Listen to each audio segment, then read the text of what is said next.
Assalamualaikum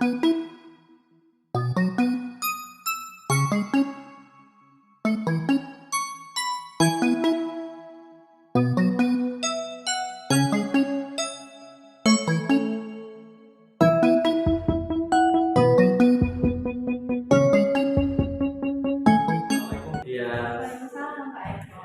Terima kasih Bu Dias atas waktunya. Gimana kabarnya ini? Baik Pak Eko, alhamdulillah. Bu Dias, untuk pertemuan kita kali ini, ya, kita akan melakukan percakapan pra-observasi ya. Iya. Adapun tujuan dari percakapan ini adalah agar Bu Dias lebih siap dalam pelaksanaan pembelajaran nantinya, sehingga menciptakan pembelajaran yang sesuai dengan yang diharapkan oleh Bu Dias. Iya. Ada beberapa hal yang ingin saya tanyakan Bu Dias ini, yang ingin saya ketahui. Kira-kira apa yang menjadi tujuan dari pembelajaran yang ingin Bu Dias laksanakan nanti? Oke. Baik Pak Eko, berdasarkan rencana pembelajaran yang sudah saya susun, akan ada dua tujuan pembelajaran yang ingin saya capai. Iya. Yang pertama, peserta didik dapat memahami perbedaan antara molekul unsur dan juga molekul senyawa. Yang kedua, peserta didik dapat membuat model sekaligus menyajikan model molekul unsur dan juga molekul senyawa. Iya.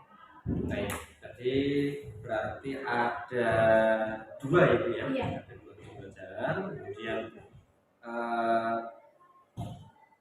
kemudian area pengembangan yang ingin Bu Dias lakukan, ini fokusnya ke bidang apa nanti pengembangannya ini?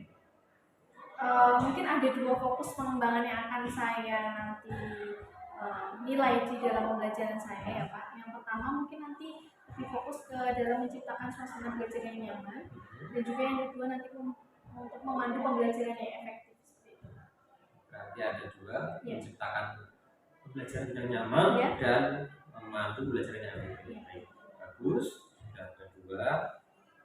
Kemudian untuk strategi nih, kira-kira strategi apa yang akan dia ambil untuk pembelajaran kali ini? Oke, jadi untuk pembelajaran kali ini saya ingin mengambil strategi pembelajaran berdiferensiasi. Kemudian juga saya akan mengambil pembelajaran kompetensi sosial dan emosional atau KSE. Iya, bagus. Kemudian untuk diferensiasi yang digunakan untuk pembelajarannya nanti diferensiasi yang saya gunakan itu adalah diferensiasi proses, di mana dalam proses pembelajarannya nanti siswa akan saya bagi ke dalam beberapa kelompok berdasarkan gaya belajar yang sudah saya lakukan sebelumnya. Kemudian nanti siswa akan melakukan proses pembelajaran sesuai dengan gaya belajarnya, seperti itu Pak. Kemudian untuk model pembelajaran yang saya gunakan nanti saya menggunakan model PBL atau problem based learning. Problem based learning ya? Iya. Iya. Kalau untuk medianya? Medianya karena ini nanti saya kegiatan dalam praktikum, saya menggunakan LKPD. Iya. Baik. Untuk pembelajarannya nanti kira-kira kapan dan kelas berapa ya Bu? Untuk waktunya sendiri saya merencanakan itu di hari Senin tanggal 4 Maret. Untuk kelasnya kelas 9A pada jam pelajaran 1 dan 2. Hari Senin 4 Maret 9A. Iya. Jam pertama dan 2 ya. Baik. Kemudian Dias, dari waktu yang ditentukan itu observasi, nanti insya Allah saya akan turut serta dalam pembelajaran yang dilaksanakan. Kemudian saya akan mencatat apa saja yang terjadi dalam pembelajaran yang dilaksanakan. Nanti setelah pelaksanaan observasi, kita juga akan mengadakan percakapan pasca observasi.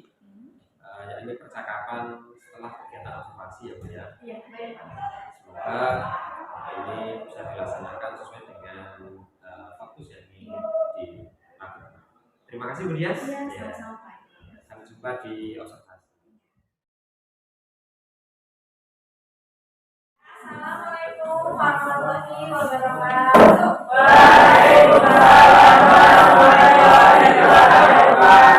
Ya baiklah, sebelum kita mulai pembelajaran hari ini, mari kita awali dengan sholat dulu. Silakan untuk ketua kelasnya.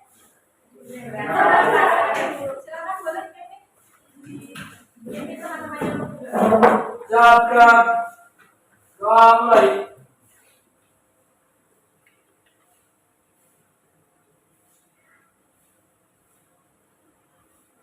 Selesai. Selamat pagi semuanya.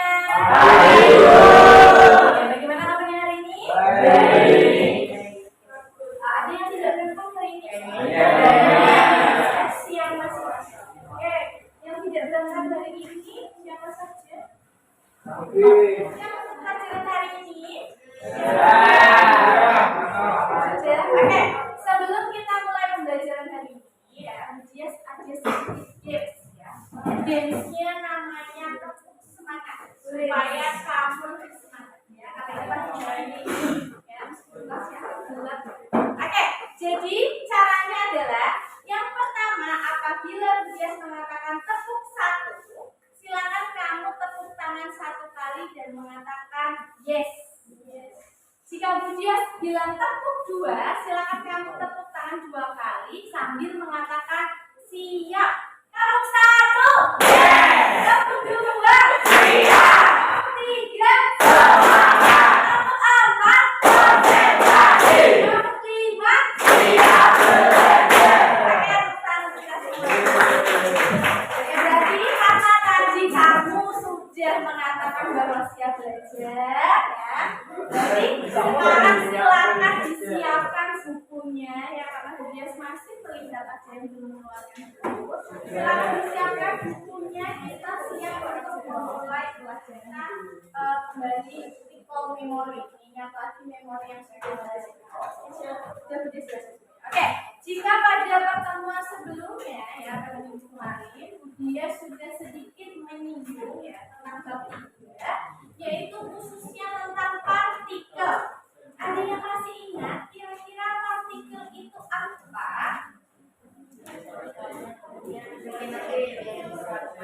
Iya, betul Pak Tia. Jadi partikel itu adalah bagian terkecil yang menyusun suatu materi.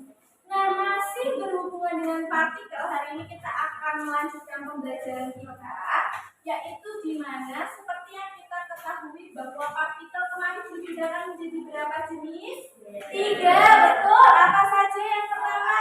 Ada karbon, yang kedua molekul, yang ketiga adalah ion. Ya. Jadi hari ini kita fokusnya akan mempelajari tentang molekul. Ya.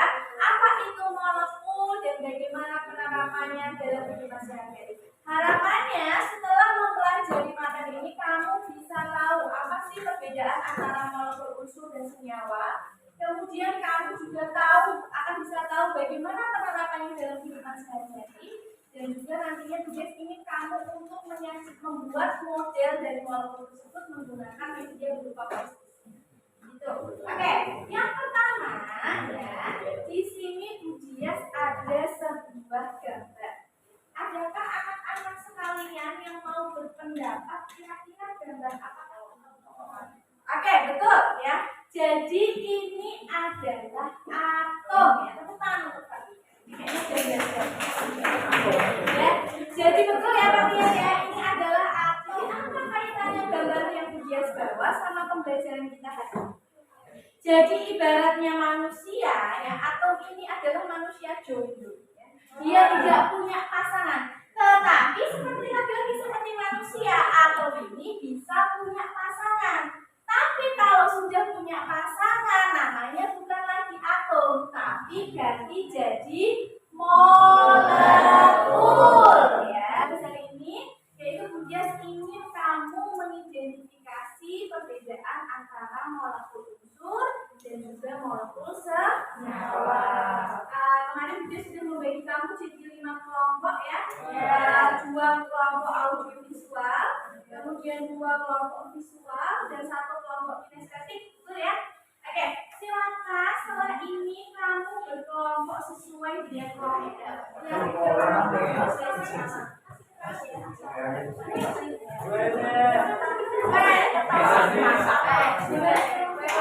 Mencari materi tentang molekul, unsur dan senyawa. Untuk yang kelompok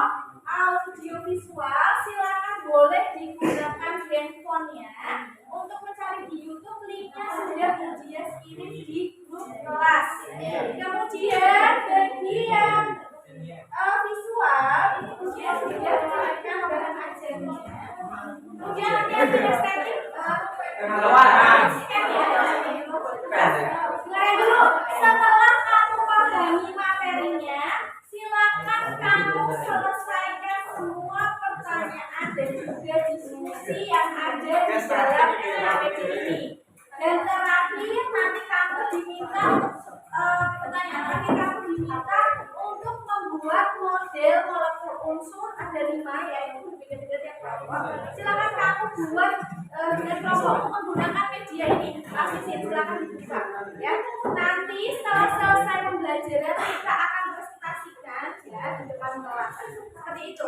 Ada yang mau ditanyakan dari dahulu? Kalau tidak ada silakan dikerjakan.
Assalamualaikum Bu Dias. Assalamualaikum. Gimana kabarnya ini Bu Dias? Alhamdulillah baik, cuma sedikit flu aja sih Pak. Ya memang musim hujan ini saatnya banyak ya. Iya. Ya semoga cepat sembuh ya. Iya, terima kasih. Bu Dias, kali ini saya ingin berbincang-bincang, bercakap-cakap dengan Bu Dias terkait dengan percakapan pasca observasi ya Bu Dias ya. Kita akan berbicara terkait dengan pembelajaran yang sudah dilaksanakan kemarin Bu Dias. Menurut Bu Dias nih, bagaimana perasaan Bu Dias setelah melaksanakan pembelajaran kemarin? Yang pertama senang ya Pak, karena sudah bisa menjalankan observasi dengan menurut saya cukup baik. Kemudian tetapi ketika dalam pelaksanaan observasi, karena ini memang pembelajaran pertama kali saya, terutama dalam menggunakan pembelajaran berbasis diferensiasi dan juga PKSE ya Pak, itu saya baru tahu dari jenengan ya. Jadi mungkin masih terlihat agak kaku ya Pak, belum masih ada banyak kekurangan dalam proses pembelajaran. Baik, begini Bu Dias, terkait dengan yang sudah dilakukan kemarin, sekedar mengingat saja nih area pengembangan yang kemarin Bu Dias inginkan seperti apa? Jadi sebenarnya area pengembangan yang kemarin ingin saya lakukan itu adalah terkait dengan pembelajaran siswa dapat memahami materi molekul dengan pembelajaran diferensiasi, khususnya diferensiasi proses, dan juga saya ingin membangun pembelajaran ber-KSE, yakni melakukan berdiskusi dan kelompok. Seperti itu. Baik. Kalau boleh kita ukur nih tingkat keberhasilannya ini dari skala 1 sampai 100, ya, kira-kira ada di skala berapa? Menurut saya, kalau boleh saya menilai kemarin terkait dengan pembelajaran yang telah saya lakukan, mungkin bisa di 8 karena pembelajaran kemarin saya juga yang saya lakukan masih kebutuhannya belum sempurna, tapi sudah cukup baik sesuai dengan yang saya lakukan. 80 ya? Iya. Berarti ada yang 80 ini yang menjadikan 80 ini apa ya? Oke, yang menjadi kelebihan ya Pak, kalau Ya. saya melakukan 80. Oke. Jadi yang pertama, karena pembelajaran kemarin bisa terlaksana dari awal sampai akhir sesuai dengan SPP yang sudah saya rencanakan. Seperti itu. Hanya saja kemarin saya tidak menargetkan nilai 100 karena saya menyadari bahwa kemarin dalam pembelajaran itu masih ada kurang, terutama diferensiasi proses, di mana kemarin rencananya saya itu membagi siswa sesuai dengan gaya belajarnya. Kemarin ada kelompok kinestetik, kemudian auditori, dan juga visual. Nah, ini kelemahan saya itu di dalam kelompok dengan gaya belajar kinestetik, di mana untuk gaya belajar kinestetik kemarin itu saya merasa belum terlalu terlihat perbedaan yang mencolok dalam proses pembelajaran. Jadi masih terlihat hampir mirip Pak, seperti itu. Mungkin itu yang menjadi kekurangan. Kemudian anak-anak juga ketika refleksi juga merasa senang dengan pembelajaran ini, kegiatannya, karena kemarin belajar sambil bermain ya Pak, dengan plastisin anak-anak dari hasil refleksi kemarin juga menyatakan bahwa sebagian besar senang dengan pembelajaran seperti itu. Berarti boleh dikatakan tingkat berhasilnya 80 dengan catatan tadi anak-anak senang, udah sesuai rencana juga tadi ya. Tadi juga menyampaikan ada kekurangannya ini. Iya. Kira-kira dari kekurangan tadi dilakukan oleh proses pembelajarannya. Dari proses pembelajaran yang kinestetik yang tadi Ibu sampaikan, Bu Dia sampaikan, kenapa kok bisa menurut Bu Dia kok kekurangannya di situ? Iya, karena kemarin ketika saya rencanakan sebenarnya sudah terlihat perbedaannya dari yang gaya belajar kinestetik, kemudian yang auditori, sama yang visual. Tetapi dalam prakteknya, entah saya yang kurang bisa memanage anak atau memang materinya yang belum terlalu terlihat. Jadi ketika dalam prakteknya anak-anak yang kinestetik itu terlihat hampir sama gaya belajarnya dengan yang auditori maupun yang visual. Kemudian karena mungkin saya juga kurang mempersiapkan untuk materi kinestetik, jadi mungkin materi yang mereka dapatkan kurang paham. Jadi mereka juga sambil belajar yang kinestetik dan auditori seperti itu Pak. Jadi kan harusnya kalau kinestetik lebih banyak bergerak, melibatkan kegiatan aktivitas yang di luar seperti itu ya, kinestetik seperti itu. Tapi kemarin belum terlalu karena anak-anak masih banyak yang duduk, kemudian seperti itu. Iya Pak. Kemudian rencana ke depan itu untuk memperbaiki proses pembelajaran agar bisa mengatasi masalah seperti itu bagaimana? Iya, karena saya merasa masih kurang terkait dengan pembelajaran diferensiasi ini, tentunya saya berusaha untuk memperbaiki diri saya, terutama dalam memahami atau mempelajari terkait dengan pembelajaran diferensiasi ini lebih lanjut. Contohnya seperti kemarin Pak, saya kebetulan mengikuti BIMTEK yang diselenggarakan oleh MGM IPA, di mana di situ juga kebetulan membahas tentang pembelajaran diferensiasi. Jadi dari situ saya lebih mendapat gambaran. Jadi tentang apa sih itu pembelajaran diferensiasi dan bagaimana cara untuk membelajarkan itu di kelas selama pembelajaran seperti itu. Nah sayangnya kemarin BIMTEK-nya itu diadakan setelah observasi.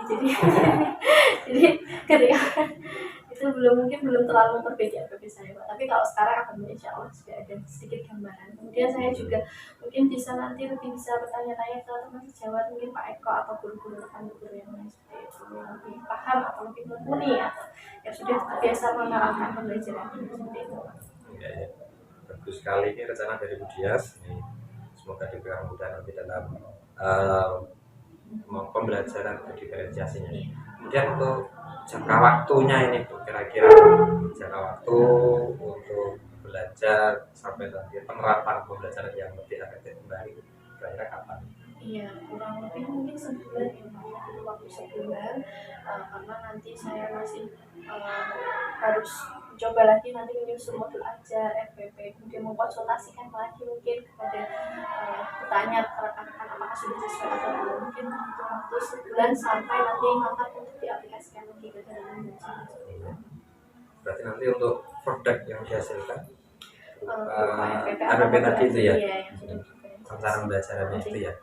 Terus untuk tujuan tadi pengembangan dirinya tujuannya adalah untuk memperkaya belajar tentang pembelajaran berdiferensiasi itu. Baik, saya rasa ini rencana yang bagus Bias. Semoga diberikan kemudahan nanti bisa direalisasikan secepatnya karena ini sangat penting sekali untuk kita semuanya. Apa yang bisa kita simpulkan ini Bu? Oke, jadi kalau boleh saya simpulkan ya Pak, berdasarkan hasil observasi dan coaching yang telah kita laksanakan, dengan adanya observasi ini saya bisa menjadi tahu kekurangan saya, terutama dalam pembelajaran. Seperti yang sudah kita diskusikan tadi, bahwa kekurangan saya itu masih terkait dengan membelajarkan anak, terutama dalam melakukan pembelajaran diferensiasi proses untuk yang gaya belajar kelompok kinestetik seperti itu ya Pak. Jadi harapannya setelah ini saya akan berusaha untuk meningkatkan diri saya dengan melakukan pelatihan mandiri untuk meningkatkan pengetahuan dan pemahaman saya, terutama dalam tadi pembelajaran diferensiasi, sehingga nanti harapannya ke depannya saya bisa lebih memahami dan bisa menerapkan diferensiasi ini secara maksimal untuk semua kelompok dengan gaya belajar, baik dengan gaya belajar auditori, kinestetik maupun visual seperti itu Pak. Jadi bisa memfasilitasi semua siswa seperti itu. Baik, terima kasih Bu Dias atas waktunya. Berarti dari percakapan kita sudah mendapatkan hasil. Bu Dias juga bisa menyimpulkan sendiri ke depan. Semoga yang sudah Bu Dias rencanakan bisa terrealisasi. Terima kasih sekali waktunya Bu Dias. Kita lanjutkan di